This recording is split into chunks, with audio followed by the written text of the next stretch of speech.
Have you ever wondered why two people can start in the exact same place, same education, same background, same opportunities, yet 10 years later, one is thriving while the other is still stuck in the same cycle of someday?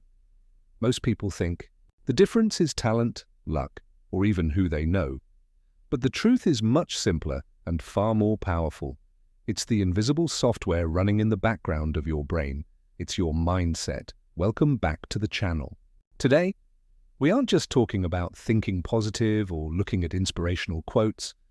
We're diving deep into the science and the systems of a high-performance mindset.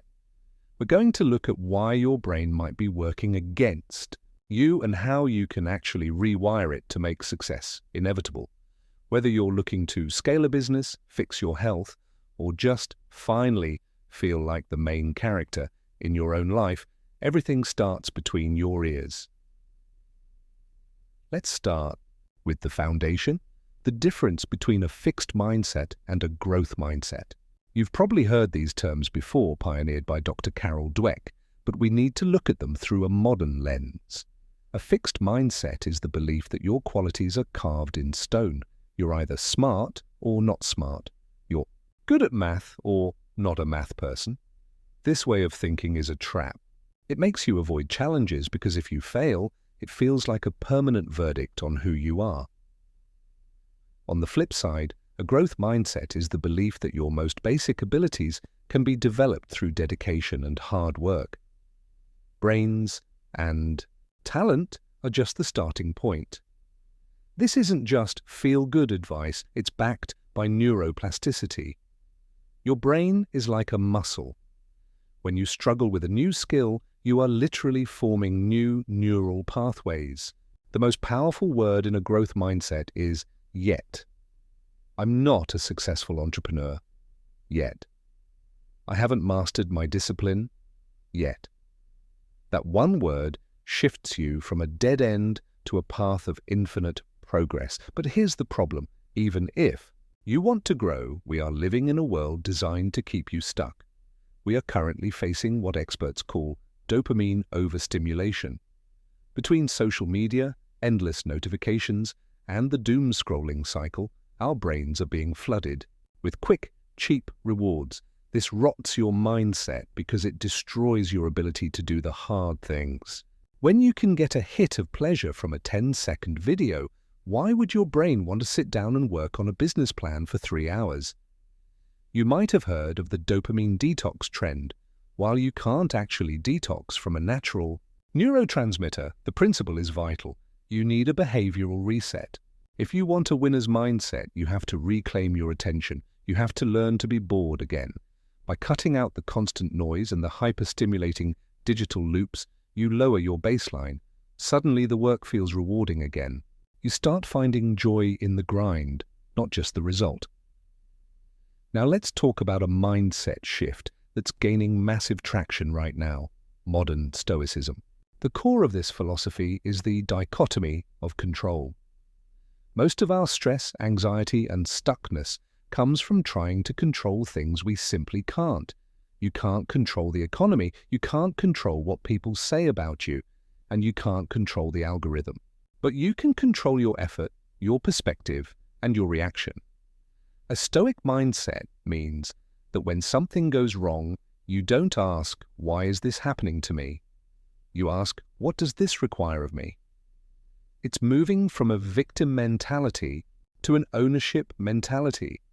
Success isn't about never falling. It's about having a system for how you get back up. If you stop blaming outside forces for your current situation, you suddenly gain the power to change it. If it's your fault, you can fix it.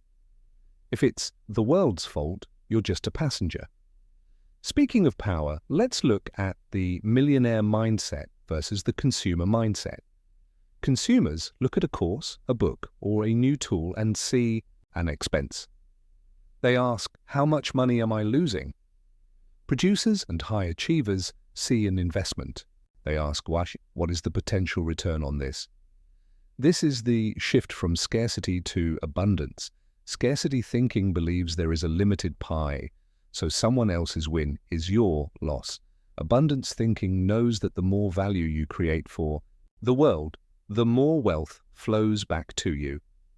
Another massive shift is moving from someday to today. We all have a version of ourselves that we're going to become someday. But millionaires and top performers understand that someday is code for never. They take imperfect action. They start before they're ready. They understand that done is better than perfect. Perfectionism is often just fear wearing a fancy mask. It's a way to stay safe in the planning phase, so you never have to face the risk of being a noob or looking foolish. So how do we actually implement this? How do you go from watching this video to actually having a different brain? It starts with your environment and your inputs. You are the average of the 5 people you spend the most time with, but in 2025, that includes the 5 creators you listen to most. If your feed is full of gossip, negativity, and black pill content, your mindset will reflect that. If your feed is full of growth, strategy, and resilience, your brain will start to mirror those patterns. Try this. An input audit for the next 48 hours. Pay attention to every thought that enters your head.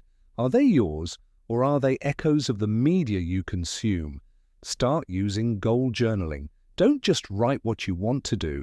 Write as if you have already achieved it. This isn't just lucky girl syndrome or wishful thinking. It's about priming your reticular activating system. That's the part of your brain that filters information. When you tell your brain that you are a successful, disciplined person, it starts looking for evidence and opportunities in the real world to prove you right. We also need to talk about the power of small wins. Big goals are great for direction, but they can be paralyzing. If you want to change your mindset, you have to build trust with yourself. Most people make promises to themselves and break them every single day. They hit snooze, they skip the gym, they eat the junk food. Every time you do that, you're telling your brain, my word doesn't matter. To build an elite mindset, you have to keep the small promises. If you say you're going to wake up at 6 a.m., do it. Not because the hour is magic, but because the discipline of keeping your word is the bedrock of confidence. Lastly, I want to touch on the idea of main character energy. In a movie, the protagonist goes through hell. They fail, they get humiliated, and they lose everything. But we don't turn off the movie because we know it's part of the character arc. Start viewing your failures as plot points. When you hit a wall, don't see it as the end of the story. See it as the moment the hero learns the skill they need for the finale. This shift in perspective removes the sting from failure and replaces it with curiosity. You have the ability to rewrite your internal script at any moment. You are not your past mistakes. You are not your current bank account balance, and you are not your parents' expectations. You are the person who is currently making the decision to grow. If you've made it this far in the video, you're already ahead of 90% of people who would rather stay comfortable than be challenged. So here is my challenge for you this week. Pick one area where you've been saying, I can't, and add the word yet. Then take one tiny imperfect action toward that goal today. Don't wait for the perfect plan, just move. If you found value in this, hit that subscribe button and join our community of people who are choosing growth over comfort. Leave a comment below with the one mindset shift you're committing to right now.